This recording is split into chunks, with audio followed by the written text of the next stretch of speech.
Good morning, students. Now, today we'll start a very new chapter, that is arithmetic progression, and this is the fifth chapter of 10th class. Now, before starting this chapter, first we should understand some terms. Now, these terms, if you understand, I think the concepts will be more clear. The first one is, what is a sequence?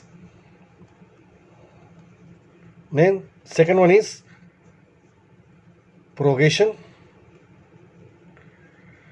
and the third one is say series.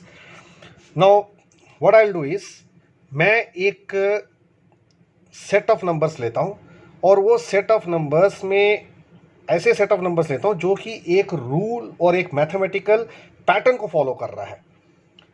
जब भी कोई भी आप एक list of numbers लेते हैं, अगर वो कोई एक रूल फॉलो कर रहा है या कोई मैथमेटिकल पैटर्न फॉलो कर रहा है तो हम उसे कहते हैं सीक्वेंस. से फॉर एग्जांपल मैं लेता हूं से 2 4 6 8. हाँ जी, आप गौर से देखिए. अब यहाँ देखिए, यहाँ पर ये जो मैंने नंबर लिए हैं ये एक मैथमेटिकल रूल फॉलो कर रहा है. और वो रूल क्या है? मैंने सारे प्राइम नंबर्स लिए. अगर मैं आपसे पूछूं इसका अगला नंबर क्या होगा, आप मुझे 1 मिनट नहीं लगाओगे, सब बच्चे कहेंगे इट इज 10, क्योंकि आपको पता चल गया कि पहले this is called the first term में मैं 2 ऐड करूंगा, I will get the second one. Second में 2 ऐड करूंगा, I will get the third one. 6 इस पे 2 ऐड करूंगा, I will get the fourth term. ठीक है, एक एग्जांपल हम और ले लेते हैं. से फॉर एग्जांपल मैं लेता हूं से 3. पहला नंबर लेता हूं 3. दूसरा लेता हूं 3. उसका अगला लेता हूं 3. उसका अगला लेता हूं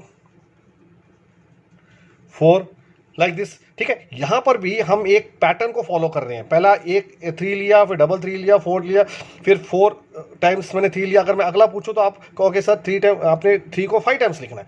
तो यहां पर भी मैं एक रूल को फॉलो कर रहा हूं. जब भी कोई भी आप एक लिस्ट ऑफ नंबर्स लेते हैं and if it follows some rules, then we say they are in sequence.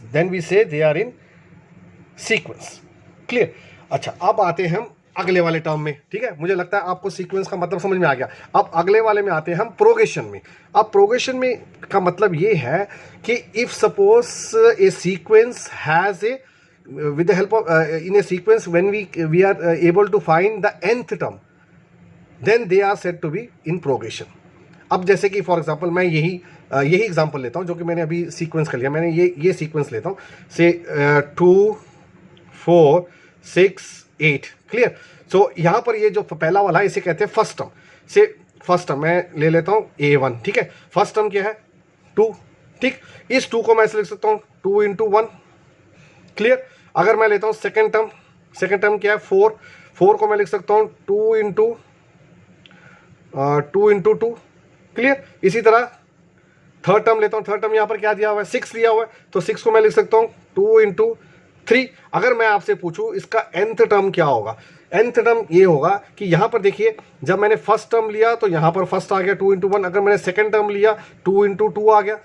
मैंने थर्ड टर्म लिया तो 2 into 3 आ गया. इसी तरह अगर मैं nth टर्म पूछूं तो आप आराम से कह दोगे 2 into n होगा, क्योंकि n की वैल्यू फर्स्ट टर्म में तो 1 आ गया, सेकंड टर्म में तो 2 आ गया. तो ये इसका nth टर्म हो गया. अगर कोई भी सीक्वेंस में any sequence when you are able to find the nth term, then we say they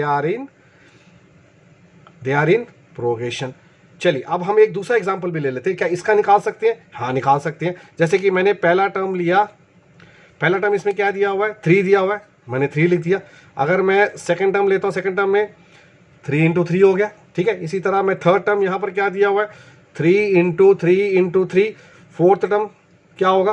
3 into 3 into 3 sorry 3 3 बार, 4 बार. इसी तरह अगर मैं कहूंगा कि a to power of n क्या होगा, तो आप लिखोगे 3 into 3 into 3 into 3 sorry into कह रहा हूं मैं 3 3 3 3. This will be n times.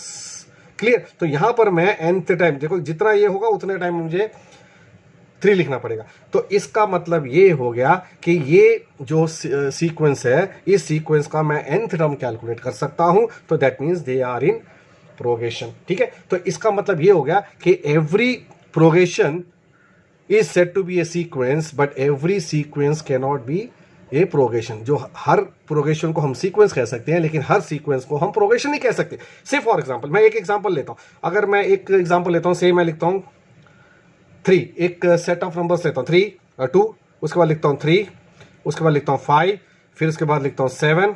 ठीक है, अब यहाँ पर मैं देखिए ये सीक्वेंस है। सीक्वेंस इसलिए है क्योंकि यहाँ पर मैंने I have taken all prime numbers, यहाँ पर एक मैथमेटिकल रूल लिया, मैंने सारे प्राइम नंबर लिया, लेकिन ये प्रोग्रेशन में नहीं है। क्योंकि प्रोग्रेशन में इसलिए नहीं है क्योंकि इसका मैं nth टर्म नहीं निकाल सकता, इसका मैं nth टर्म नहीं निकाल सकता, तो ये प्रोग्रेशन में नहीं है।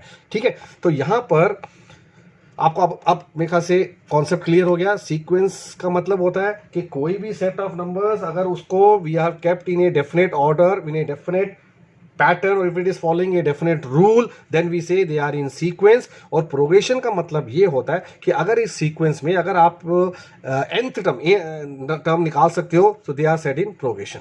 अब जो तीसरा है वो है सीरीज।